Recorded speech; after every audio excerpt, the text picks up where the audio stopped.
situation that brings us down. Can't you see we are losing patience with oppression now? The people will rise. The people will rise.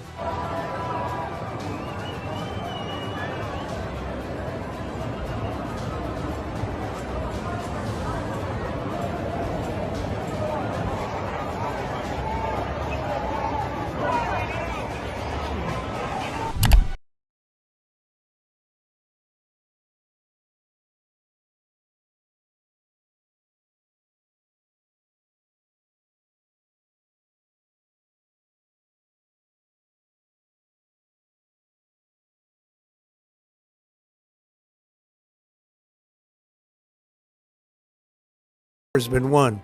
Look, we decimated them in a period of a week. In the first week, it was over. In the first few days, it was over. One. Over. It's over. Di tengah eskalasi terhadap perang Iran yang masih memuncak, Donald Trump justru dilanda masalah besar.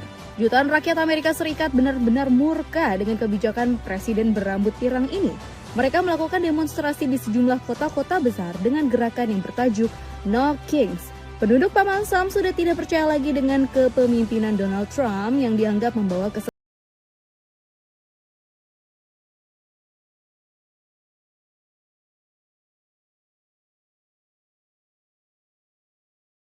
dalam negeri Amerika bertepatan dengan serangan besar yang dilancarkan Iran. Bersumber dari CNBC Indonesia, rudal Iran telah menghantam 2 pangkalan terbesar Amerika di Arab Saudi dan Uni Emirat Arab. 500 tentara dikabarkan menjadi korban dan 12 lainnya dinyatakan luka-luka. Bagaimana bisa Trump mempertahankan diri di saat Iran gencar-gencar yang menyerang dan banyak warganya yang marah? Cetak Gol coba merangkum kekacauan Amerika Serikat. Donald Trump semakin terpukul hebat sebagai berikut. Iran lancarkan serangan paling mematikan, ratusan tentara Amerika Serikat tumbang. Beberapa waktu lalu, Donald Trump sudah mengumandangkan kemenangan bagi Amerika Serikat. Presiden berambut pirang ini mengklaim Iran telah mengakui kekalahan. Bahkan Trump berani menyebut pemerintah Iran yang dipimpin Korps Garda Revolusi Islam Iran telah menyerah. Ia mengatakan saat ini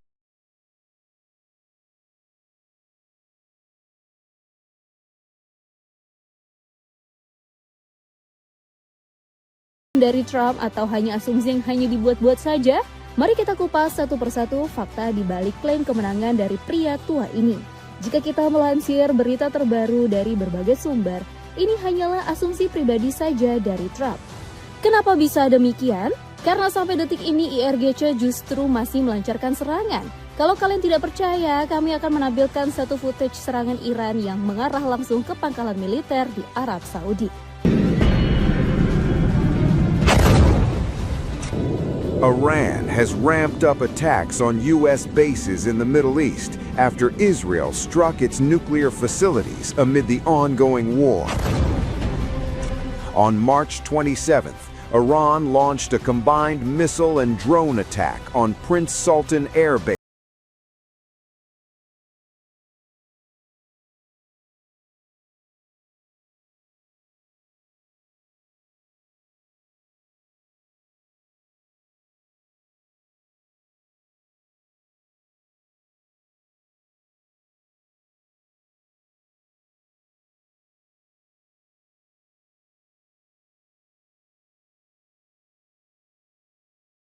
Pangkalan ini menampung sekitar ribuan prajurit yang diklaim akan dikirim untuk operasi darat.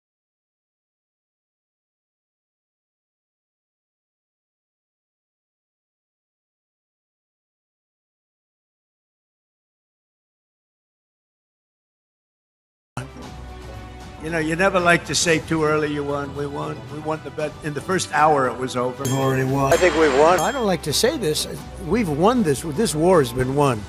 Look, we decimated them in a period of a week. In the first week, it was over.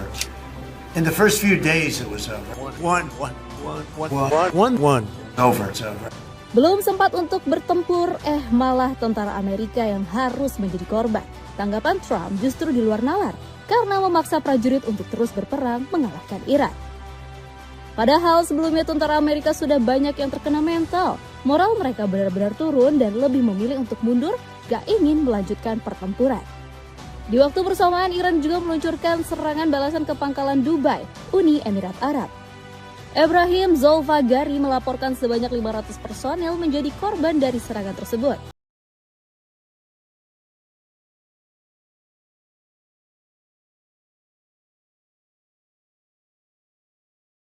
Ribuan pasukan darat. Kami sebelumnya telah memperingatkan bahwa pasukan Amerika yang menyerang akibat serangan menentukan angkatan bersenjata Iran dan penghancuran pangkalan-pangkalan mereka di wilayah tersebut. Mereka ketakutan dan bersembunyi di pangkalan mereka, kata Ebrahim. Respon santai Ebrahim ini memang bisa kita saksikan sendiri. Ebrahim bahkan terlihat santai bermain skateboard sambil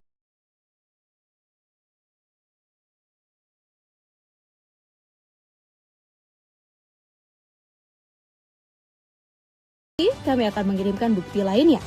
Sebuah citra menangkap bagaimana Iran telah mengguncang pertahanan udara Amerika. Angkatan udara Iran sendiri kembali menembak jatuh jet tempur Paman Sam. Hingga awal sampai detik perang ini bergejolak, Iran telah menembak jatuh 16 pesawat Amerika.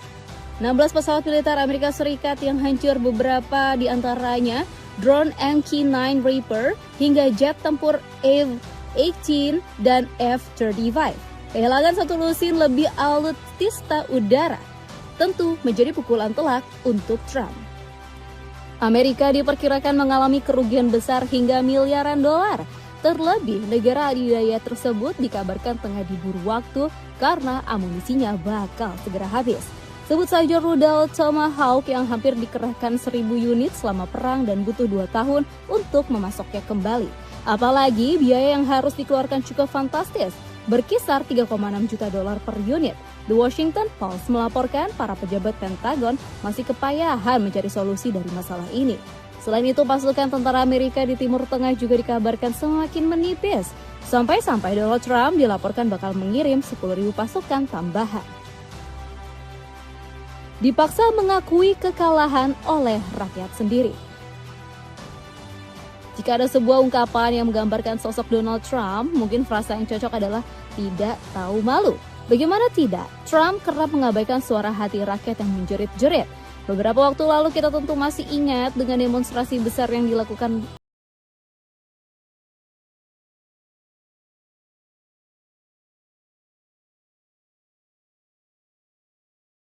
respon menenangkan yang didapat. Trump justru membela agen tersebut. Politikus Partai Republik ini malah menuduh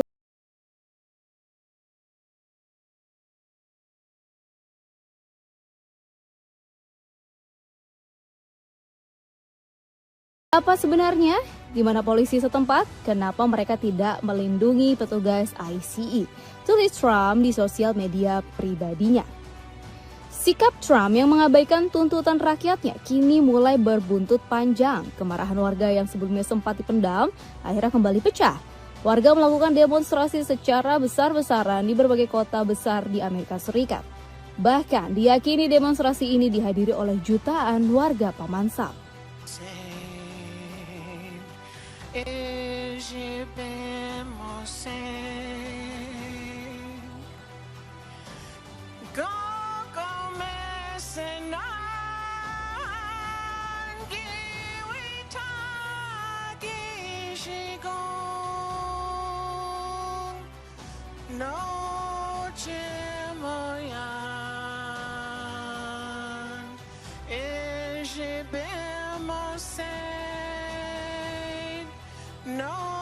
Demonstrasi ini juga terjadi di sejumlah titik-titik kota paling vital di Amerika Serikat, mulai dari Minneapolis, Philadelphia, Washington DC, Chicago, New York, hingga San Diego. Pihak penyelenggara aksi mengklaim ada sekitar 9 juta orang melakukan demonstrasi. 3.300 acara di 50 negara bagian di kota-kota besar hingga kecil kompak menuntut Trump. Dalam tuntutannya, para rakyat tidak puas dengan kepemimpinan Trump di periode kedua, sebab politikus Partai Republik ini dianggap otoriter dan kerap menindas rakyat kecil. Para demonstrasi melakukan gerakan dengan tajuk No Kings. Gerakan No Kings sendiri lahir dari keputusan-keputusan kontroversial yang dilakukan Donald Trump. Salah satunya adalah menyeret Amerika Serikat dalam peperangan yang tak berujung. Sejak terakhir kali kami berdemonstrasi, pemerintah ini telah menyeret kami lebih ke dalam perang. kata Navid Shah yang merupakan Asosiasi Aksi dan Veteran Perang. Bersumber dari CNN Indonesia, faktor memuncaknya kerusuhan dipicu oleh perang Iran. Trump dianggap telah disetir oleh Benjamin Netanyahu bergabung ke dalam perang. Para demonstran menganggap Trump sudah melakukan keputusan yang sangat bodoh. Tidak seharusnya Amerika terlibat langsung dalam peperangan di Timur Tengah. Ini adalah kali ketiga warga Amerika turun ke jalan dalam kurun waktu kurang 1 tahun. Akar permasalahan ini jelas terdapat di Trump yang selama 1 tahun dianggap tidak becus memimpin. Para warga merasa di periode kedua Trump, konstitusi benar-benar terancam. Kami di sini karena kami merasa konstitusi terancam dalam berbagai cara. Keadaan tidak normal dan keadaan tidak baik, kata Mark McCaughey selaku salah satu demonstrasi. Rakyat Amerika juga meminta Trump untuk segera menyerah dan tidak melanjutkan pertempuran melawan Iran. Mereka menuntut sang presiden agar tidak menuruti permintaan Netanyahu. Patut untuk dinantikan, apakah Trump lebih memilih mendengarkan keluh kesah rakyatnya atau justru berpihak ke Netanyahu? Secara Israel saat ini sudah benar-benar terpukul hebat. Sampai hari ini, Hizbullah masih terus melancarkan serangan untuk melemahkan Israel. Bahkan 600 proyektil telah sukses diluncurkan ke kawasan penting Zionis dalam 24 jam terakhir. Menurut berita yang dilansir Anadolu Agency, proyektil tersebut ditembakkan gak hanya ke kota Israel, melainkan pasukan Zionis yang menduduki kawasan Lebanon Selatan. Jaket super tebal dari brand X Urban kini ada potongan harga mencapai 45%. Cek linknya di bawah ini. Ditunggu kekalahan pasukan tempur mulai berguguran. Dengan banyaknya kejadian mencekam yang melanda Amerika, bisa dipastikan Trump sedang stres berat. Kondisi Paman Sam yang terluka hebat dari luar dan dalam memunculkan satu pertanyaan. Mau sampai kapan Trump memaksakan perang di tengah situasi dalam negeri yang sedang tidak stabil? Sang presiden dihadapkan dengan dua pilihan, menyerah atau tetap bertempur, tapi menanggung konsekuensi kerugian yang besar. Selain kerugian materi, Amerika juga berpotensi bisa diserang secara langsung oleh Iran. Mungkin terdengar sedikit konyol, tetapi hal ini mungkin saja terjadi jika konflik tidak segera berakhir. Kekuatan Amerika juga semakin hari semakin melemah, dan menurut data pasukan tentara Paman Sam di Timur Tengah semakin menipis. Buktinya Trump sampai-sampai mengirim 10.000 pasukan tambahan. Penambahan pasukan ini menjadi indikasi banyak tentara Amerika yang gugur selama perang. Seandainya benar, tentu membantah klaim Trump yang menyebut tentara Amerika Serikat yang tewas hanya sedikit. Fakta tersebut juga diperkuat oleh ucapan Jenderal Abol Fazl Sekharshi. Juru bicara staf angkatan bersenjata Iran ini mengungkapkan banyak hal yang disembunyikan oleh Trump. Iran membuktikan diri jika dengan berpegang teguh mempertahankan kebenaran, maka kemenangan akan datang. Pejabat Gedung Putih juga menyarankan Trump untuk berhenti berperang. Pejabat Gedung Putih itu bilang Trump sudah benar-benar bosan perang melawan Iran. Iran sudah agak membosankan bagi Trump. Bukan berarti dia menyesalinya, ia hanya bosan dan ingin segera menyelesaikannya, kata salah satu pejabat Gedung Putih. Di saat begini saja, para pejabat Trump melontarkan kalimat yang merendahkan Iran. Masih kurang cukup buktikah Amerika harus menderita dalam perang kali ini? Gengsi Trump melebihi seorang Netanyahu yang sama-sama tidak mau mengakui kekalahan. Akibat ketidakadilan Trump dalam memimpin, membuat tingkat popularitasnya menukik tajam. Menurut survei, tingkat penolakan terhadap sang presiden telah mencapai titik tertinggi sejak menyerang Iran. Kabarnya, sekitar 59% warga Amerika Serikat tidak menyukai kepemimpinan Trump sebagai presiden. Jika Trump masih kekeh melanjutkan perang, maka tidak akan ada